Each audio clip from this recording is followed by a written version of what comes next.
Assalamualaikum warahmatullahi wabarakatuh. Perkenalkan, saya Niki Lali Reskia. Dari kelompok 2, saya akan menjelaskan mengenai uji validitas dan juga untuk mempraktekkan uji validitas soal. Sebelumnya Bu Elva telah menjelaskan mengenai uji validitas. Di sini saya akan lebih mempraktekannya, lebih ke praktek. Di sini saya menggunakan Google Form untuk memudahkan saya dalam mencetak data, di mana di Google Form ini saya memberikan pertanyaan dan membagikan linknya kepada teman-teman atau kepada siswa SMA, ada juga kepada siswa SMA untuk menjawab. Jadi di Google Form ini jawaban itu langsung terlihat. Di sini ada 80 dari 100 poin. Setiap soal ini saya berikan 10 poin. Jadi di Google Form ini langsung terlihat jawaban yang benar dan juga jawaban yang salah. Ini Google Form ini mempermudah saya untuk mencetak datanya. Di sini terlihat ada 21 responden. Tapi saya hanya mengambil 10 responden saja untuk saya ujikan validitasnya. Soal ini saya ujikan kepada siswa kelas 11 SMA dan ada juga dari beberapa rekan-rekan saya mahasiswa sebanyak 2 orang saja. Baiklah, mungkin untuk langkah selanjutnya kita akan memindahkan data yang ada di Google Form ini ke buku catatan. Kita akan melakukannya secara manual saja. Langkah selanjutnya, setelah kita mendapatkan data dari Google Form ini, kita menyalin ke dalam buku catatan secara manual. Di sini, satu ini digunakan untuk jawaban yang benar dan no untuk jawaban yang salah, seperti yang telah dijelaskan oleh Ibu tadi, Ibu kemarin. Di sini bisa kita buktikan ini harus sesuai dengan yang ada di Google Form. Di sini untuk jawaban yang nomor 1 itu dijawab benar, maka di sini kita akan menyelesaikan dengan angka 1. Begitu juga dengan jawaban yang benar selanjutnya. Dan jawaban yang salah itu pada nomor 7 kita tulis dengan 0. Di sini ada 8. Jumlah ini adalah jumlah responden pertama menjawab pertanyaan itu berapa yang dijawab benar, yaitu ada 8. Begitu juga selanjutnya sampai ke responden 10. N di sini adalah jumlah benar pada butir soal pertama yang dijawab oleh responden, ada 9. Begitu juga selanjutnya. Baiklah, langkah selanjutnya kita akan mencari uji validitas soal itu menggunakan rumus R sama dengan MP dikurang MT per SD dikalikan akar P per Q. Di sini adalah uji validitas untuk soal pilihan ganda. Langkah pertama kita akan mencari nilai MP, di mana MP ini adalah jumlah X dari nomor yang benar. Contohnya ini 1. Responden pertama dia menjawab benar, berarti kita menuliskan X-nya adalah 8. MP ini adalah jumlah X yang dijawab benar dibagi jumlah siswa yang menjawab benar. Di sini adalah ada 9 orang. Untuk responden pertama itu ada 8, yang kedua ada 4. Maka kita akan menuliskannya sampai yang nomor 10 kecuali nomor 3. Setelah kita menyalin X dari jawaban yang benar, kita bagi dengan jumlah siswa yang menjawab benar, yaitu 9. Ini pasti sama dengan ini, 1, 2, 3, 4, 5, 6, 7, 8, 9. Jadi 9. Kita dapatkan hasilnya MP adalah 5. Untuk mencari MT itu adalah jumlah X keseluruhan dibagi dengan jumlah siswa yang ikut dalam tes tersebut. Di sini jumlah X adalah 46 dibagi 10 responden, di mana MT kita dapatkan 4,6. Selanjutnya kita akan mencari nilai P. P adalah jumlah siswa yang benar dalam butir tertentu. Ini pada butir pertama ada 9 orang dibagi dengan jumlah siswa yang ikut dalam tes tersebut, 10 orang. Untuk Q itu rumusnya adalah 1 dikurang P. 1 dikurang hasil P ini adalah 0,9. Kita dapatkan hasil Q adalah 0,1. Untuk mencari SD, kita menggunakan rumus berbeda. Untuk mencari standar deviasi adalah akar dari sigma X kuadrat per N dikurang sigma X per N dikuadratkan. Di sini sigma E kuadrat ini adalah jumlah E kuadrat, dan 8 dikuadratkan adalah 64. Berarti jumlah keseluruhan X 266. Jangan lupakan akarnya, dibagi N adalah jumlah seluruh siswa yang ikut, adalah 10 orang. Jumlah X 46 per 10 dikuadratkan. Mungkin di sini akan mengalami kekeliruan. Ini 266 dibagi 10 adalah 26,6. Untuk pembagian ini kita harus membagi terlebih dahulu baru kita kuadratkan. 4,6 dikuadratkan. 26,6 dikurang 4,6 dikuadratkan itu adalah 21,16. Akarnya jangan sampai ketinggalan, karena hasilnya akan berbeda. Jadi SD itu adalah akar dari 5,44. Bisa dicari menggunakan kalkulator HP, atau jika punya kalkulator yang khusus bisa. Jadi SD kita dapatkan 2,3. Ini untuk pertanyaan yang pertama. Kita langsung masukkan ke rumus. Kita cari R MP dikurang MT per SD dikali akar P per Q, dimana MP tadi adalah 5 dikurang 4,6 per SD nya 2,3 dikalikan 0,9 per 0,1, 0,4 per 2,3 dikalikan 0,9 dibagi 1 adalah akar 9. 0,17 akar 9 adalah 3. 0,17 dikali 3 adalah 0,51. Ini adalah R hitung. Untuk melihat valid atau tidaknya, kita harus membandingkan R hitung titik-titik R tabel. Karena soal kita itu ada 10 dan sudah dicari dan sudah dibagikan juga dalam grup, kita mendapatkan R tabelnya adalah 0,63. Di sini R hitungnya adalah 0,51. Jadi 0,51 ini dari 0,63 adalah kecil, 0,1 kecil dari 0,63. Jika R hitungnya kecil dari R tabel, berarti soal tersebut tidak valid.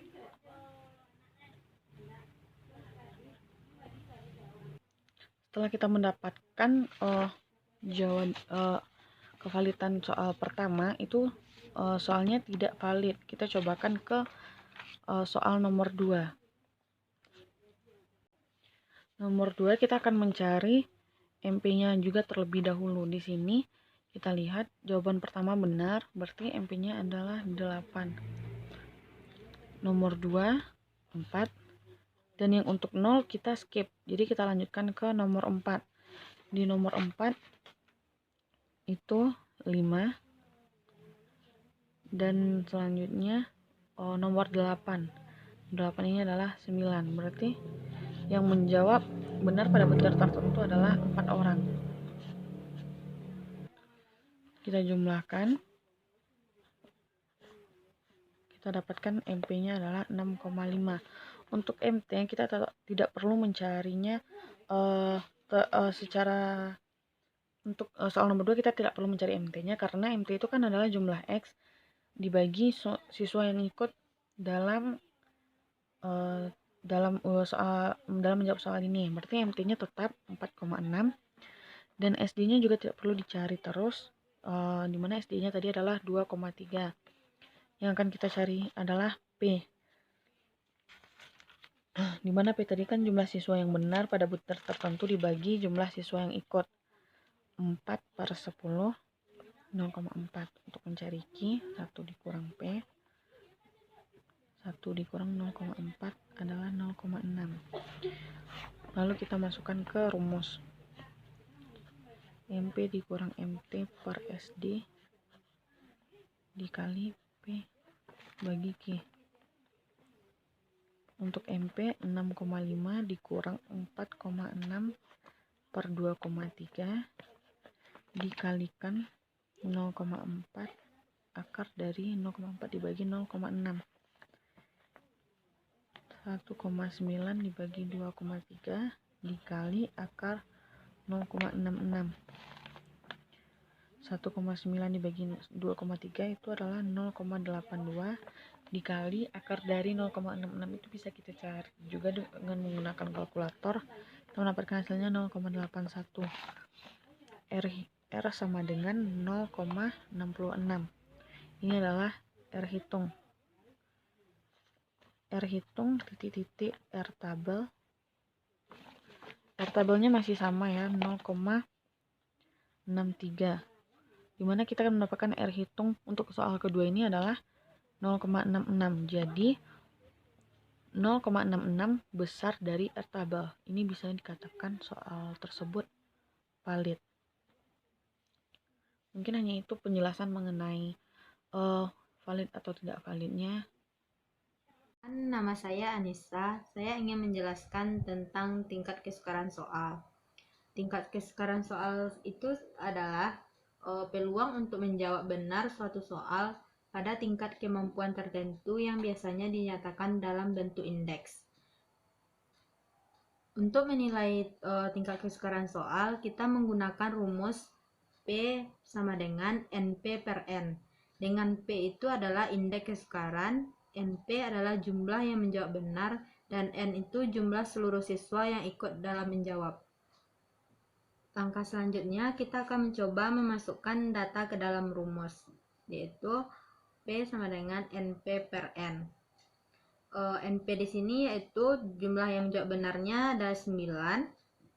9 dibagi jumlah siswa yang ikut dalam menjawab, yaitu soalnya ada 10. 9 per 10 sama dengan 0,9. Berarti di sini 0,9 itu termasuk soal yang mudah karena tingkat kesulitannya besar dari 0,70. Sama dengan mudah. Untuk selanjutnya kita akan mencoba menjawab soal untuk nomor 7. Jumlah yang menjawab benar ada 2, yaitu 2 per 10, karena jumlah yang ikut menjawab 10 sama dengan 0,2. Ini dimaksud dengan 0,2 ini termasuk soal sukar karena tingkat kesulitannya kecil dari 0,30. Kecil dari 0,30. Selanjutnya kita akan mencobakan ke pertanyaan nomor 4, di mana P sama dengan MP per N. 4 per 10 sama dengan 0,4, di mana 0,4 ini termasuk dengan soal sedang karena soal 0,4 ini berada di tingkat kesulitan yang sedang. Jadi dapat ditarik kesimpulan bahwa semakin besar indeks soal tersebut, maka soal tersebut dikategorikan dengan soal yang mudah. Semakin kecil indeks soal tersebut, maka dikategorikan dengan soal sukar. Dan sebaliknya. Baiklah, Assalamualaikum warahmatullahi wabarakatuh. Perkenalkan, nama saya Ibnu Hafiz Maulana, akan menjelaskan tentang materi daya pembeda. Daya pembeda atau daya beda soal ini memiliki pengertian merupakan sebuah butir soal yang menyatakan seberapa jauh kemampuan butir soal tersebut mampu membedakan antara siswa mengetahui jawabannya dengan benar dengan siswa yang tidak dapat menjawab soal tersebut, atau dalam kata lain, siswa yang menjawab soal tersebut dengan jawaban yang salah. Dengan kata lain, daya pembeda sebuah butir soal adalah kemampuan butir soal untuk membedakan antara siswa yang pandai dan siswa yang kurang pandai.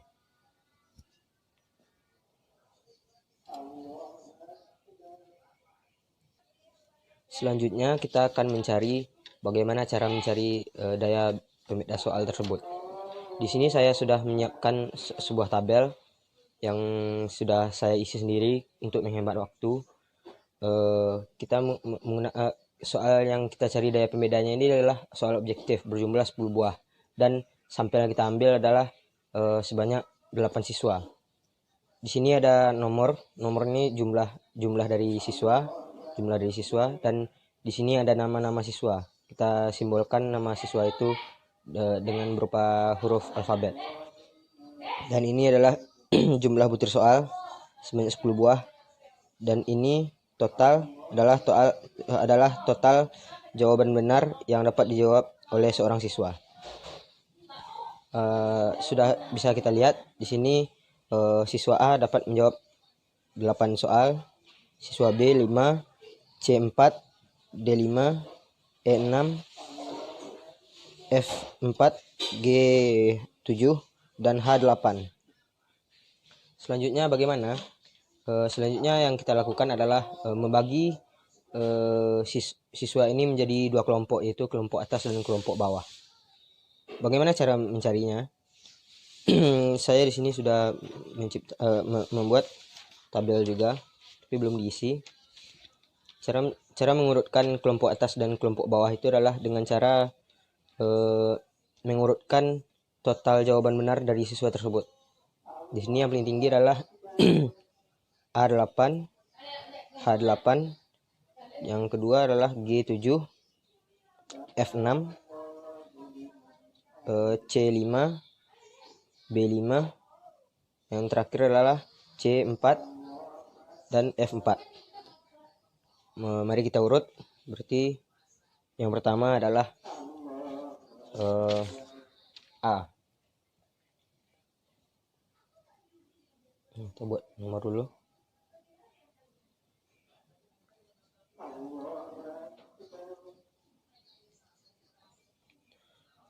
A,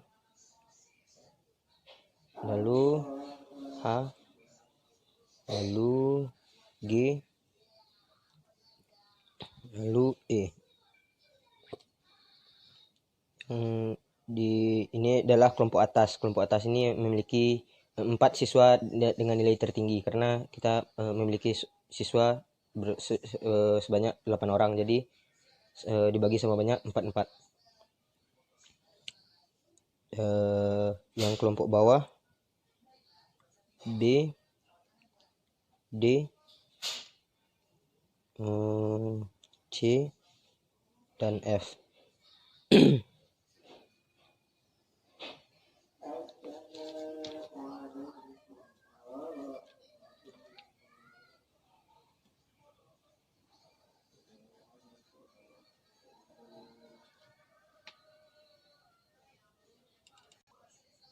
Setelah ini kita buat juga berapa A menjawab soal-soal ini, berapa soal nomor 1 benar. Kalau saya lupa tadi menjelaskan bahwasanya misalnya ini adalah butir soal dan di sini ditulis 1. 1 ini adalah menggambarkan jawaban yang benar dari jawaban siswa tersebut, dan 0 menggambarkan jawaban salah dari seorang siswa. Baik, kita akan masukkan datanya. 1, 0, 1, 0, 1, 1, 1, 1. Mungkin kita bisa percepat langkah ini. Setelah saya percepat tadi, sudah saya buat datanya.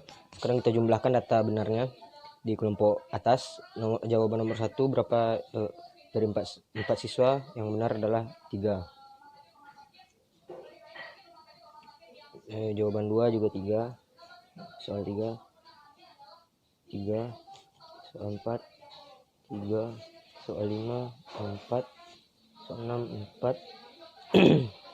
Soal 7, 3. Soal 8, 2.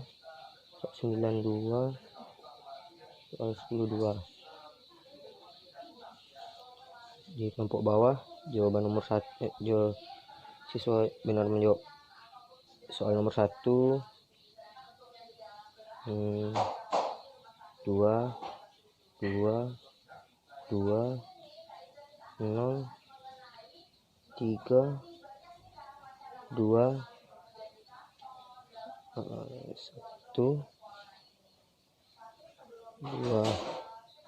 2. Karena tabelnya masih rapat, lebih baik jumlahnya kita perjelas dengan menstabilo.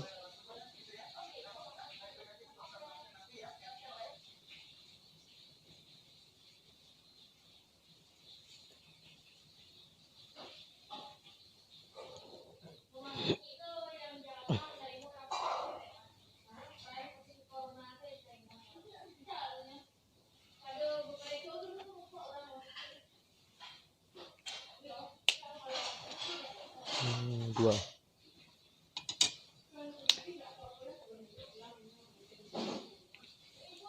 Baiklah, langkah selanjutnya adalah setelah membagi dua kelompok siswa menjadi kelas atas dan kelas bawah, selanjutnya kita akan memasukkan data ini ke dalam rumus daya beda. Rumus daya beda itu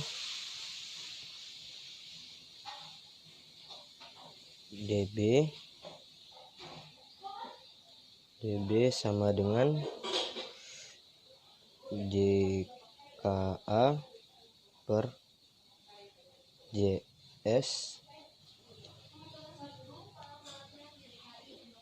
JSA, oke, dikurang JKB per JSB.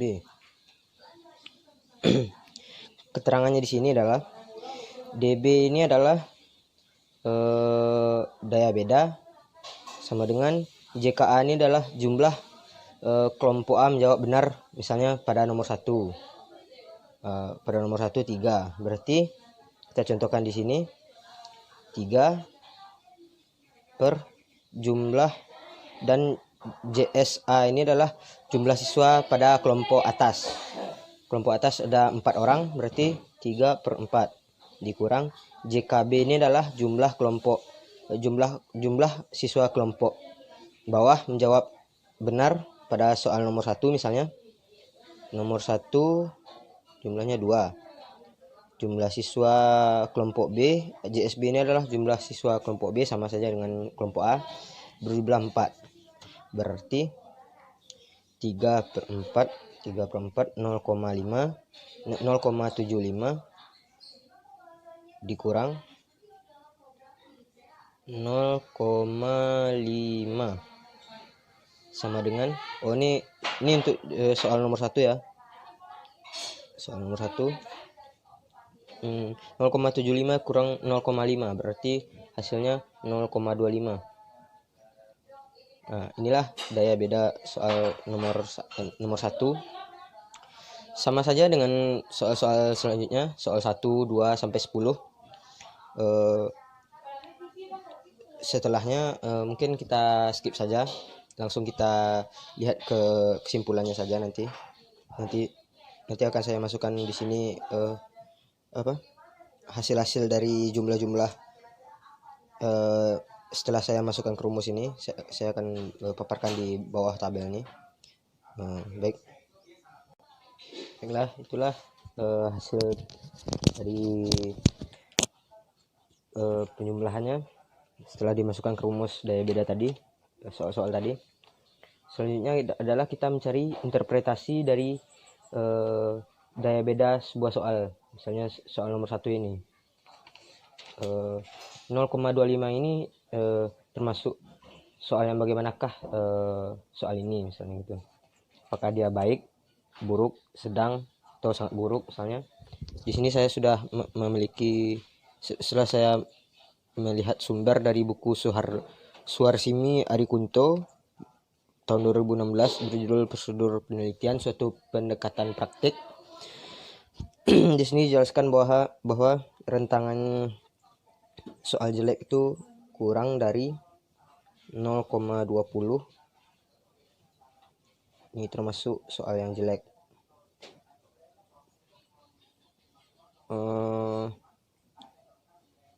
Soal sedang itu 0,21 sampai 0,40. Ini sedang.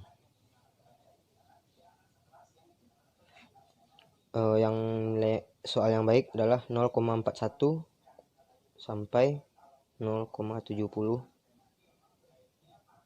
Ini termasuk soal yang baik. Soal yang sangat baik itu adalah 0,71 sampai 1,0. Ini adalah soal yang sangat baik.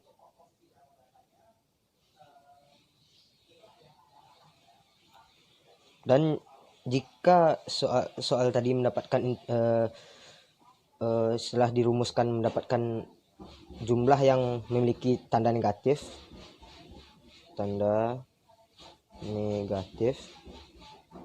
berarti soalnya itu sangat jelek atau sangat buruk.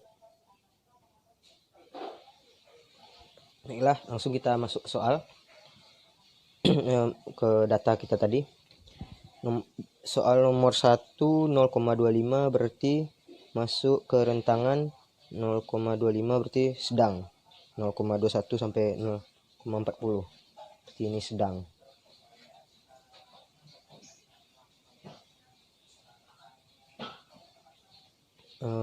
Soal nomor 2 0,25 berarti 1 sampai 3 sama-sama 0,25 sedang.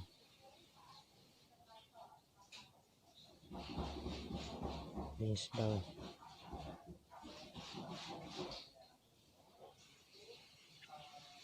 Nomor 4 hasilnya 0,75 berarti di 0,71 sampai 1,0.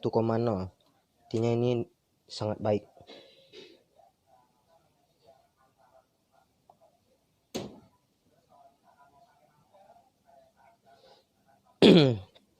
Nomor 5 sama dengan soal 1 sampai 3 0,25 berarti sedang.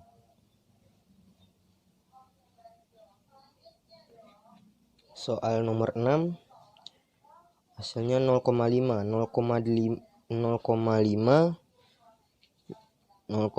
berarti masuk ke jelek atau buruk. Tunggu, maaf. Masuk ke baik. 0,1 ya. 0,41 ya. Saya salah, maaf. Ini baik.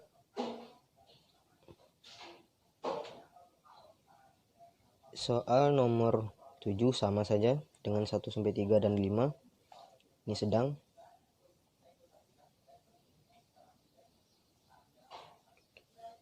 Soal nomor 8 0. 0 berarti kurang dari 0,20 berarti ini jelek. Jelek sama dengan 9 10 jelek. Oke. Sudah diketahui sekarang interpretasi dari soal 1 sampai 10. Nomor 1 sedang, nomor 2 sedang, nomor 3 sedang, nomor 4 sangat baik, nomor 5 sedang, nomor 6 baik, nomor 7 sedang, dan 8, 9, 10 jelek. Bagaimana kita bisa memandang soal ini jelek, baik, atau sedang atau buruknya? Sebuah soal dikatakan sangat buruk mungkin tidak ada di sini, atau jelek lah, ketika soal tersebut dapat dijawab oleh kelompok bawah, maksudnya lebih banyak siswa kelompok bawah yang menjawab benar daripada siswa kelompok atas. Seperti kita lihat di sini di nomor 8 kan jelek kan, nomor 8. Mohon maaf, mungkin bisa saya ralat dari jelek ini. Bisa dikatakan jika siswa dari kelompok atas dengan kelompok bawah seimbang, sama-sama dua siswa yang menjawab benar, antara kelompok atas dan kelompok bawah, itu termasuk jelek. Dan jika kelompok bawah lebih banyak menjawab benar dari suatu soal daripada kelompok atas, dari jumlah siswa kelompok atas yang menjawab benar pada suatu soal, maka soal itu dikatakan sangat buruk, berarti masuk ke 0,20 ini. 0,20 tanda negatif ini. Jadi segitulah materi dari saya. Mungkin saya mohon maaf jika sangat banyak kekurangan dan penyampaian yang kurang masuk. Mungkin Jika ada kurang mengerti bisa tanyakan langsung ke ibu, atau bisa melihat di internet atau di YouTube. Sekian dari saya, terima kasih. Assalamualaikum warahmatullahi wabarakatuh. Assalamualaikum warahmatullahi wabarakatuh. Perkenalkan, nama saya Safta Anugrah Rahman dari kelompok 2 akan menjelaskan tentang distraktor. Distraktor sendiri dalam bahasa Inggris itu berarti distract, yang artinya memanipulasi, mempengaruhi atau mengecoh. Dalam ujian, distraktor digambarkan sebagai pertanyaan-pertanyaan yang tidak sesuai dengan jawaban soal. Nah, distraktor sendiri memiliki fungsi untuk mengecoh peserta ujian agar jawaban yang dipilihnya salah, sehingga distraktor berjalan dengan sangat sempurna. Nah, jika dikatakan distraktor bisa berjalan dengan sempurna, maka distraktor memerlukan 5% bila jawaban tersebut, pilihan tersebut dipilih oleh peserta lain atau peserta ujian, maka distraktor sudah menjalankan fungsinya dengan baik. Sekian, terima kasih. Wassalamualaikum warahmatullahi wabarakatuh. Baiklah, di sini saya akan mencoba menjelaskan bagaimana cara menentukan distraktor apakah berfungsi atau tidak. Yang pertama, dari jumlah soal pertama, yaitu pilihan A ada 30 orang peserta yang memilih, sedangkan yang B 8 orang, yang C 6 orang, D 4 orang, dan E 2 orang. Sedangkan kunci jawabannya A. Jadi kita hanya perlu mencari distraktor pada B, C, D, dan E. Nah, kita mulai dari B. Nah, cara menentukan distraktor B itu 8 orang, yaitu 8 jumlah orang penjawab per 50 orang total semuanya dikali 100%. Maka hasilnya itu 16%. Maka 16% besar dari 5% total fungsi yang seharusnya dimiliki oleh distraktor. Maka distraktor B sudah memenuhi fungsinya. Sedangkan yang C itu 6 orang per 50 total keseluruhan dikali 100%, maka sama dengan 12%. Dan ini masih besar dari 5%. Maka yang C sudah memenuhi standar fungsi distraktor. Yang D itu 4 per 50 dikali 100%, maka hasilnya 8%. Maka ini masih besar dari 5% fungsi yang diperlukan oleh distraktor. Sedangkan yang E sama dengan 2 per 50 dikali 100% sama dengan 4%. Nah, yang E ini kecil dari 5%. Maka distraktor E belum menjalankan tugasnya dengan baik, sehingga E perlu melakukan sedikit perubahan atau mengevaluasi bagian kenapa distraktor E jarang dipilih oleh peserta ujian. Dengan begitu dapat kita simpulkan bahwa hanya distraktor E saja yang belum memenuhi fungsi yang diinginkan. Sekian, terima kasih.